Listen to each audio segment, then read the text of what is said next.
Bapak ucapkan selamat pagi anak-anak. Terpujilah Buddha. Namo Buddhaya. Ya, kita ketemu lagi anak-anak pada hari ini, yang mana setelah minggu lalu kalian mencatat materi bab 7 yaitu jalan kesuksesan. Nah, pada kesempatan kali ini Bapak akan mencoba menjelaskan begitu ya tentang apa yang telah kemarin kalian catat. Tujuannya apa? Tujuannya supaya kalian lebih memahami lagi mengenai bab 7 yaitu jalan kesuksesan. Nah, Bapak berharap kalian menyimak seluruh video ini dari awal ini sampai akhir nanti, kira-kira 20 sampai 30 menit ke depan ya. Baik, anak-anak, jalan kesuksesan. Ini adalah judul yang menarik buat kita. Di gambar ini Bapak sudah memberi gambar ya, di judul ini Bapak memberi gambar berupa sebuah jalan ya, yang mana kalian ketahui bahwa jalan itu berfungsi sebagai penunjuk, sebagai salah satu upaya yang digunakan untuk seseorang mencapai suatu tujuan. Nah, kita pun ini akan mempelajari tentang jalan-jalan tersebut. Di dalam bab tersebut Buddha menjelaskan bahwasanya ada 4 jalan kesuksesan yang dapat kita lakukan supaya kita sukses dalam kehidupan ini, dan ada 4 jalan kesuksesan yang harus kita praktekkan supaya sukses di masa yang mendatang. Nah, baik anak-anak, yang pertama ini adalah yang akan kita pelajari mengenai 4 jalan untuk memperoleh kesuksesan dalam kehidupan saat ini. Ya, saat ini kita semua sangat bersyukur. Kenapa? Karena kita terlahir di alam manusia. Ya, ingat bahwasanya Bapak pernah menyampaikan sungguh sulit untuk dapat terlahir di alam manusia. Makanya kita perlu sangat bersyukur ini anak-anak. Kenapa? Karena pada saat ini kita terlahir di alam manusia. Salah satunya ingat ya alasannya kenapa kita sangat sulit terlahir di alam manusia. Salah salah satunya adalah karena di alam manusia itu kita bisa belajar dhamma, bisa terus menyempurnakan kebajikan-kebajikan kita.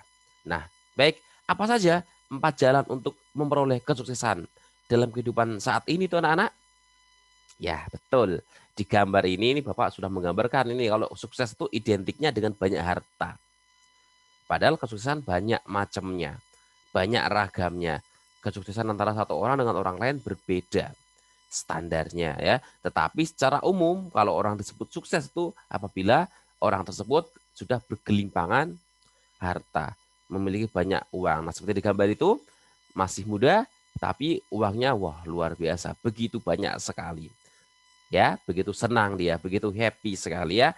Nah, apa saja 4 jalan untuk memperoleh kesuksesan dalam kehidupan saat ini? Nah, ini. Ini adalah 4 hal yang perlu kita lakukan. Ini merupakan 4 jalan yang harus kita tempuh supaya kita hidup bahagia dalam kehidupan saat ini. Ini ajaran Sang Buddha loh ya. Sang Buddha itu sudah sempurna pengetahuan tidak tentunya. Apabila kita mempraktekkan, pasti hasilnya akan sangat bagus, sangat membahagiakan. Tidak percaya? Buktikan. Karena ajaran Sang Buddha adalah mengundang untuk dibuktikan atau ehipassiko. Nah, baik anak-anak, yang pertama, jalan kesuksesan dalam kehidupan ini, yang pertama adalah sempurna dalam usaha gigih. Ya, seperti gambar ini. Ini hal yang mustahil kayaknya. Ini itu semut yang ingin mengangkat ranting kayu ini. Gambarnya ya, mustahil sekali. Semut itu badannya kecil, masa mau mengangkat ranting kayu, memindahkan ranting kayu, tetapi dari gambar ini terlihat itu anak-anak. Ya, terlihat bahwasanya sekelompok semut tadi juga berhasil itu. Ini mengangkat kayu sebelah sini, yang sebelah sini juga terangkat ini anak-anak. Yang sebelah sini cuma gambarnya tertutup itu. Ya, terangkat sudah. Karena adanya usaha yang gigih, kerjasama yang gigih. Nah, apa itu usaha gigih? Usaha gigih adalah usaha yang dilakukan dengan cara-cara yang tepat, serta bertindak dan mengatur dengan tepat. Nah, kalian pun sama. Sebagai seorang pelajar, harus memiliki usaha gigih. Jangan pantang menyerah. Ingat tadi seperti semut, hanya hewan kecil. Tetapi dengan usaha yang gigih bisa memindahkan ranting kayu tersebut. Ya, Karena semut tadi melakukan dengan cara-cara yang tepat, bertindak dan mengatur dengan cara yang tepat. Jadi yang pertama memiliki sempurna dalam usaha yang gigih. Tidak ada kata menyerah. Bodhisattva Gautama pun sama. Beliau bisa menjadi Buddha karena memiliki usaha yang sangat gigih. Ya, oke. Nah, setelah yang pertama adalah memiliki kesempurnaan dalam usaha gigih, jalan yang kedua adalah memiliki kesempurnaan dalam perlindungan. Seperti di gambar ini, ya, yang namanya orang tua itu pasti akan melindungi anaknya dari berbagai malapetaka, dari berbagai macam ancaman. Itu orang tua. Walaupun dirinya sendiri tersakiti, tapi orang tua selalu melindungi anak-anaknya. Nah, tapi anak-anak yang dimaksud Sang Buddha ini dalam sempurna dalam perlindungan itu apa? Yang dimaksud oleh guru agung kita Buddha Gautama, kesempurnaan perlindungan itu berarti menjaga dan melindungi barang-barang yang telah kita peroleh atau miliki dengan baik. Ya, nah ini kalau kita mempunyai barang apapun itu, kita harus menggunakan dengan sebaik-baiknya.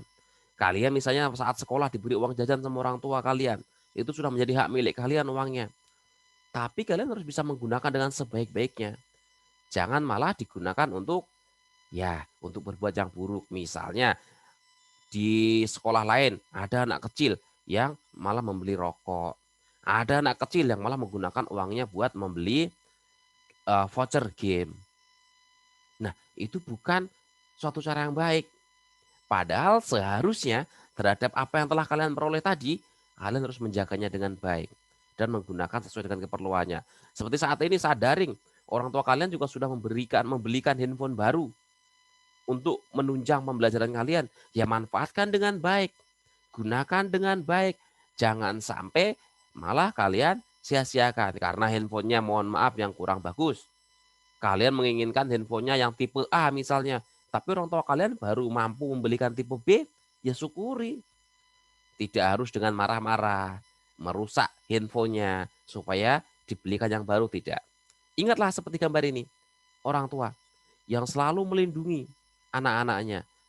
Ya, nah dalam hal ini sempurna pelindungan berarti kita melindungi, berusaha menjaga, menggunakan, melindungi barang-barang harta yang telah kita peroleh tadi dengan sebaik-baiknya. Contohnya lagi sebagai siswa kalian, kalian sudah mempunyai usaha gigih dengan rajin belajar, giat belajar, pasti kalian mendapatkan nilai yang baik. Nah, ketika kalian mendapatkan nilai yang baik, ya harus kalian jaga, harus kalian pertahankan terus. Jangan malah lengah. Kenapa? Karena kalau lengah ya pasti nilai yang awalnya bagus tadi nggak lama kemudian nanti akan merosot lagi, akan turun lagi. Begitu ya? Nah, baik. Jalan yang pertama yaitu usaha gigih, jalan yang kedua adalah sempurna perlindungannya. Dan yang ketiga adalah, nah ini penting, punya persahabatan. Setiap orang, setiap siswa di kelas 5 ini pasti memiliki persahabat.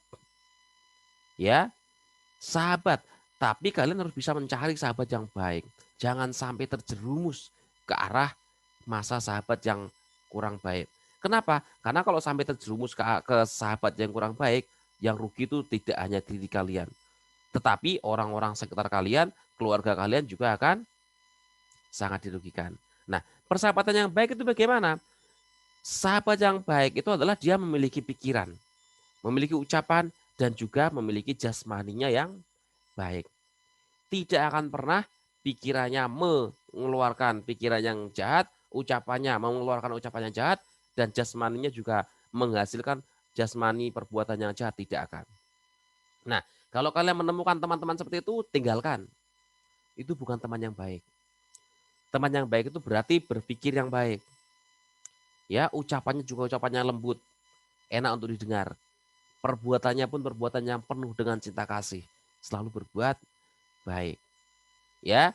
Nah, ini kalian perlu mencari sahabat yang baik karena kita itu makhluk sosial, tidak bisa hidup sendiri. Ya. Nah, makanya di kurikulum 2013 ini ditekankan oleh pemerintah bahwa kita tuh diminta untuk berkolaborasi, kalian diminta berkolaborasi, bergaul. Karena dengan berkolaborasi itu nanti kalian akan bisa jauh lebih berkembang lagi. Ya, jauh lebih berkembang, bisa punya banyak relasi dan kawan-kawan.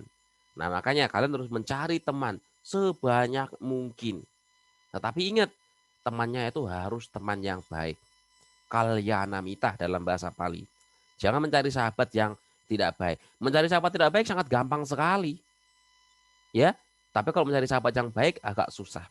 Sahabat yang tidak baik di mana ditemuinya? Ya di tempat-tempat game online, kalau kalian suka bermain game, di warnet, ya sampai larut-larut malam pada bermainnya, di tempat-tempat klub malam, diskotik, itu sahabat-sahabat tidak baik.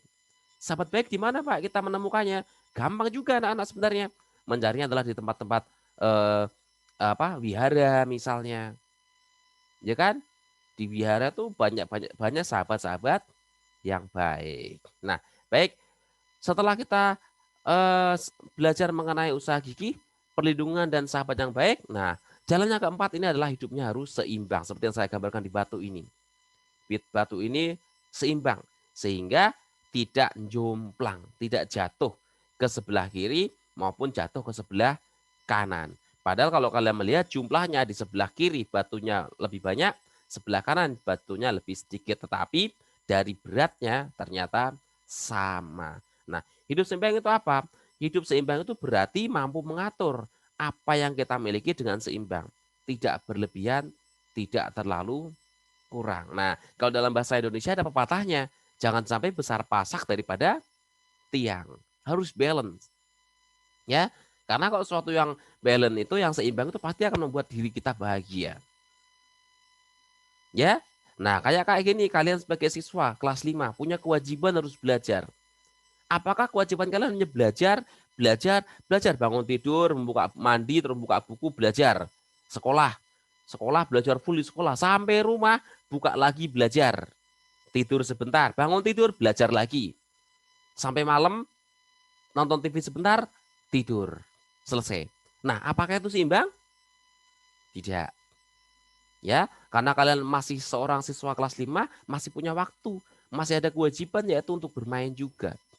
Nah, kalian bisa mengatur waktunya antara belajar, bermain, olahraga, istirahat, nonton TV, harus balance.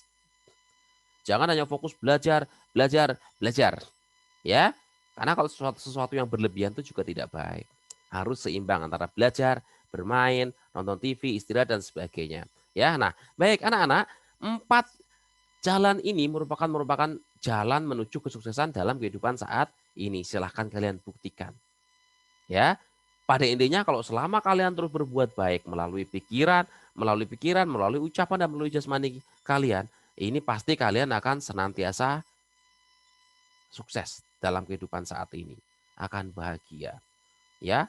Terus berbuat baik terus, pasti akan hidupnya bahagia. Nah, baik anak-anak. Nah, ini kalian juga sebagai seorang pelajar kan? Seorang pelajar juga harus ada usaha gigih. Supaya apa? Supaya cita-cita kalian segera tercapai. Karena setiap orang pasti memiliki cita-cita. Nah, apa sih contoh usaha gigih bagi seorang pelajar itu? Nah, di sini Bapak hanya menggambarkan sedikit saja anak-anak. Contoh usaha gigih pelajar itu apa saja? Nah, yang pertama, nah ini kalian harus bisa mengatur waktu. Antara tadi yang saya katakan, belajar, bermain, nonton TV, olahraga, dan sebagainya itu harus bisa diatur. Jangan sampai orang tua teriak-teriak, sudah kelas 5 loh. Ini waktunya belajar, diminta belajar. Nggak ada orang tua bilang, ini waktunya bermain game, soalnya bermain game. Nggak ada. Ya kan? Pasti diminta ini waktunya belajar. Ini waktunya makan. Nah, kalau bisa jangan sampai orang tuanya teriak-teriak seperti itu. Tetapi kalian sudah benar-benar memanage sendiri waktunya. Oh, saya tahu ini waktunya untuk nonton TV. Ya nonton TV. Tapi jangan terlalu larut. Oh, setelah nonton TV ini waktunya saya untuk olahraga, olahraga. Oh, ini waktunya saya untuk belajar, belajar. Pasti kalau kalian sudah bisa mengatur waktu dengan baik itu, orang tua kalian akan sangat bangga dengan kalian anak-anak. Ya, tidak akan marah-marah, tapi akan selalu bangga dengan kalian. Akan memenuhi kebutuhan-kebutuhan kalian yang menunjang untuk kemajuan diri kalian. Ya, oke, yang pertama adalah mengatur waktu, yang kedua adalah mencari cara belajar yang tepat karena setiap orang berbeda-beda cara belajarnya. Siswa yang satu dengan siswa yang lain belajarnya berbeda-beda. Ada yang belajarnya itu sambil nonton TV bisa. Ada yang belajarnya sambil mendengarkan musik bisa juga. Tapi ada juga siswa yang belajarnya harus benar-benar di tempat yang tenang, yang hening. Ada suara sedikit pun nggak bisa dia. Suara musik nggak bisa. Apalagi orang teriak nggak bisa. Nah, tidak apa-apa. Cara belajar orang berbeda-beda, silahkan tentukan sendiri.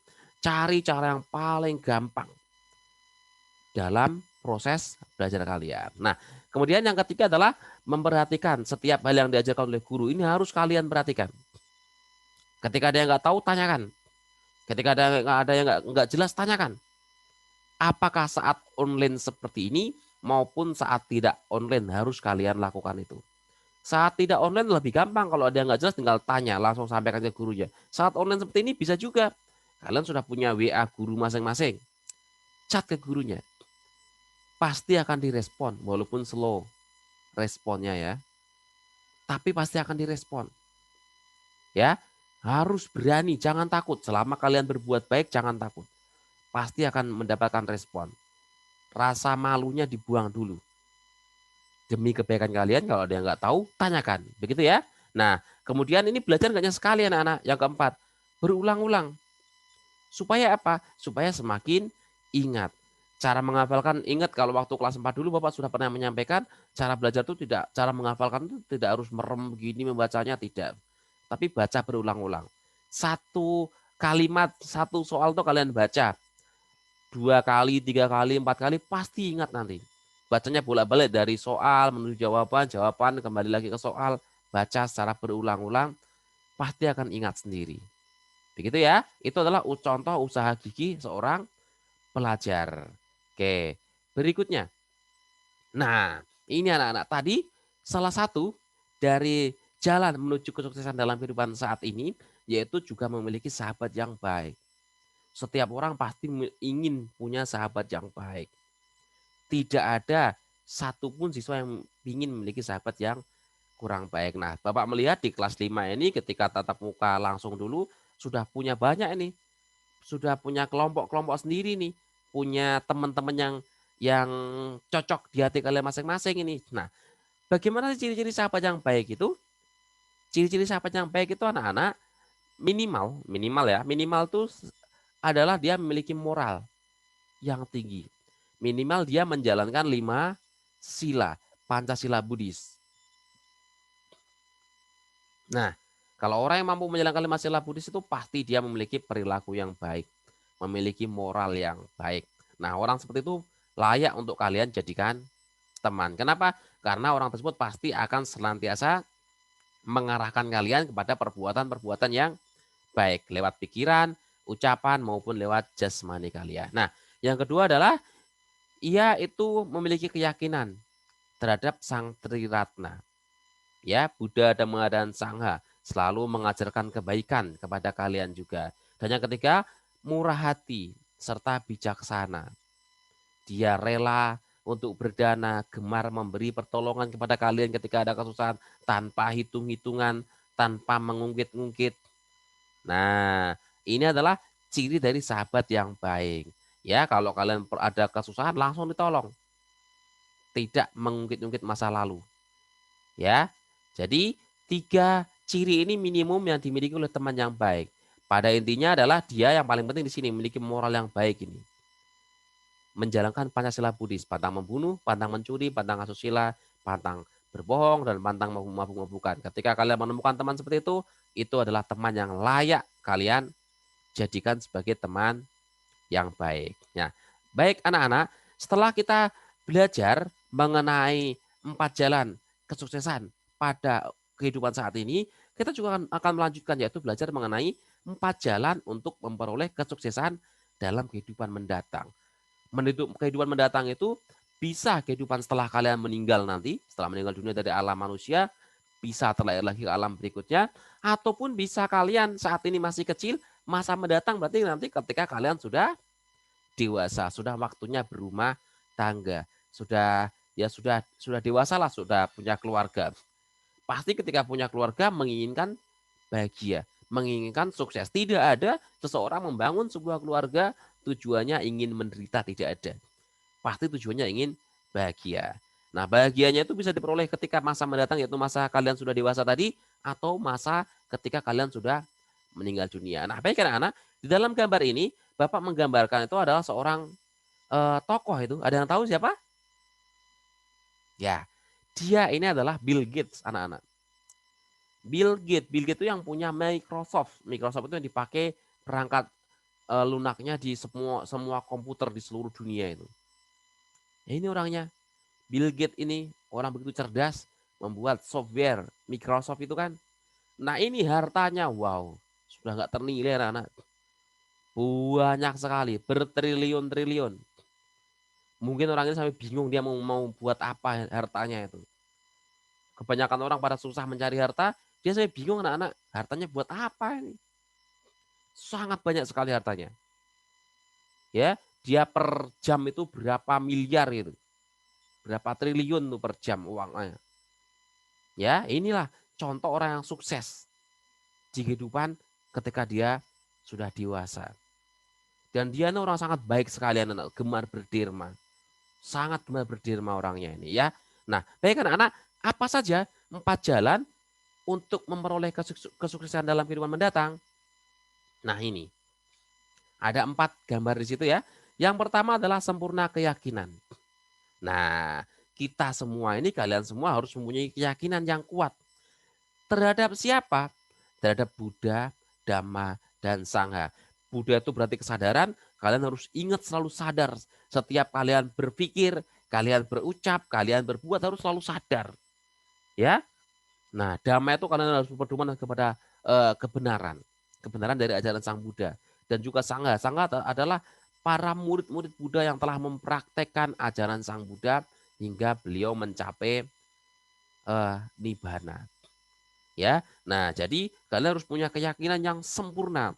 Jangan ada keraguan terhadap ajaran Buddha, terhadap Sang Buddha sendiri, terhadap para sangha, para Arya Sangha. Ya. Kenapa? Karena kalau kita ada keyakinan yang kurang, maksudnya kita ada keraguan, nah itu berarti kita tidak menjadi sempurna ini. Yang namanya sempurna berarti 100% yakin terhadap Triratna. Bahwasanya yakinnya terhadap apa? Yakin bahwasanya Triratna ini adalah merupakan eh, sosok, merupakan jalan yang dapat mewujudkan kita untuk dapat merealisasi nibbana, dapat membebaskan diri kita dari penderitaan. Kemudian yang kedua adalah sempurna dalam kebajikan. Nah, di gambar ini kalian lihat ada seorang pemuda yang menyelamatkan seekor binatang kucing. Tapi mereka melakukan berkolaborasi itu, bekerjasama antara pemuda satu dengan pemuda yang lainnya, sehingga singkat cerita ia rela eh, menggelantungkan tubuhnya itu untuk menyelamatkan seekor kucing yang terjebak di parit. Nah, itu contoh kebajikan kan, itu hal yang sepele loh. Binatang nggak ada gunanya buat saya abaikan juga nggak apa-apa. Kalau melihat ada kucing di got itu kita abaikan nggak ada masalah kan sebenarnya. Tapi welas asihnya orang ini sangat tinggi. Sehingga orang tersebut tergerak hatinya untuk menyelamatkan kucing tersebut. Begitu ya. Jadi kebajikan tuh banyak hal anak-anak. Tidak hanya menolong hewan. Menolong manusia juga termasuk. Memberi nasihat juga termasuk kebajikan. Dan sebagainya. Ya, Bapak kira nggak perlu diceritakan lah kebajikan seperti apa. Karena segala perbuatan tuh bisa yang namanya disebut kebajikan apabila perbuatan itu menolong orang lain, tidak merugikan orang lain atau makhluk lain. Perbuatannya itu selalu membahagiakan makhluk lain tuh berarti itu bisa dikategorikan sebagai suatu perbuatan yang bajik, perbuatan yang baik. Rela berkorban nih sampai dia bergelantungan, badannya mungkin baret-baret ini di sini, ya kan? Karena di beton itu tangannya dan juga badannya di atas beton itu. Mungkin kepalanya mungkin terasa mual-mual tuh, pusing kepalanya, perutnya mual. Kenapa? Karena kan posisinya di bawah itu kepalanya. Hanya untuk menyelamatkan seekor kucing. Nah, kalian juga harus memiliki jiwa-jiwa seperti itu. Ya, tapi harus juga bijaksana ini. Jangan sampai kalian nanti malah terjebur sendiri karena kurang bijaksana dan kurang hati-hati. Jangan sampai ceroboh. Harus dengan bijaksana ketika memberikan pertolongan. Nah, baik. Yang ketiga adalah sempurna dalam kedermawanan. Seperti di gambar ini adalah penduduk kampung ini yang memberikan derma makan, memberikan dana makan untuk para sangha ini. Nah, kita itu juga harus sempurna dalam kedermawanan. Apa itu artinya? Artinya kita itu memiliki pikiran yang rela untuk memberi, tidak ada pikiran yang kikir, pelit, harus rela untuk memberi. Ya, memberi apapun yang kita bisa. Ketika ketemu dengan biku ya kita memberi dirma makan, ketika kita ketemu dengan binatang misalnya ayam dan kita punya makanan kita kasihkan juga. Begitu ya. Berdirma itu kepada siapa saja. Kepada siapa saja. Tidak harus kepada para biku saja. Kepada anak kecil, kepada hewan, kepada orang tua ya juga bisa kita memberikan dirma. Di bab sebelumnya kalian sudah belajar macam-macam dirma. Kalian coba ingat kembali macam-macam dirma itu dan coba dipraktekkan ya. Baik, jalan kesuksesan untuk memperoleh jalan untuk memperoleh kesuksesan di kehidupan mendatang itu selain sempurna keyakinan, sempurna kebajikan, sempurna kedermawanan, ada satu lagi, yaitu sempurna kebijaksanaan. Apa itu sempurna kebijaksanaan? Sempurna kebijaksanaan berarti menyadari bahwa segala sesuatu, yaitu senang maupun sedih akan berlalu. Seperti cerita Acan Bram yang mengatakan bahwa ini pun akan berlalu. Apa? Sedih, sedih juga akan berlalu, nggak selamanya sedih. Senang pun sama, jangan lengah. Senang pun akan berlalu. Masih ingat ya, dulu kalian belajar tentang 8 kondisi duniawi. Ya, bahwasanya kalian harus menyadari bahwasanya semua orang mengalami 8 kondisi duniawi itu. Di antara 8 kondisi duniawi itu ada senang dan sedih. Ya kan? Senang, nggak akan selamanya senang. Suatu ketika akan sedih, sadari hal itu. Sedih, selamanya sedih? Tidak. Sedih juga akan pergi dengan sendirinya. Ingat ada waktunya itu. Yang penting ketika ada senang dan sedih itu kalian tidak boleh lengah. Ketika senang tidak boleh berlebihan. Karena dengan menyadari senang pun akan berakhir. Ketika sedih juga nggak boleh berlebihan. Sadari bahwa sedih pun akan berakhir. Begitu ya. Nah, baik anak-anak, kesimpulan kita pada pembelajaran hari ini adalah bahwasanya Sang Buddha telah menguraikan bahwasanya ada jalan-jalan kebajikan. Ada jalan yang dapat kita lakukan untuk memperoleh kesuksesan. Baik dalam kehidupan saat ini maupun kehidupan yang akan datang, kehidupan mendatang kalian. Tapi dari 4 hal tadi, 4 hal kehidupan kesuksesan untuk kehidupan saat ini dan 4 hal untuk kehidupan yang akan datang, hanya ada satu yang dapat kita lakukan. Ada satu persamaannya. Apa? Yaitu intinya kalian terus berbuat baik.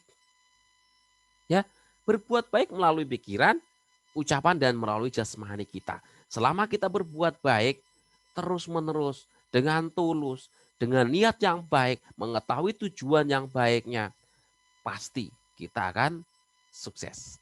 Ya, oke. Bapak rasa itu yang Bapak sampaikan. Terima kasih atas perhatiannya. Terpujilah Buddha. Namo Buddhaya.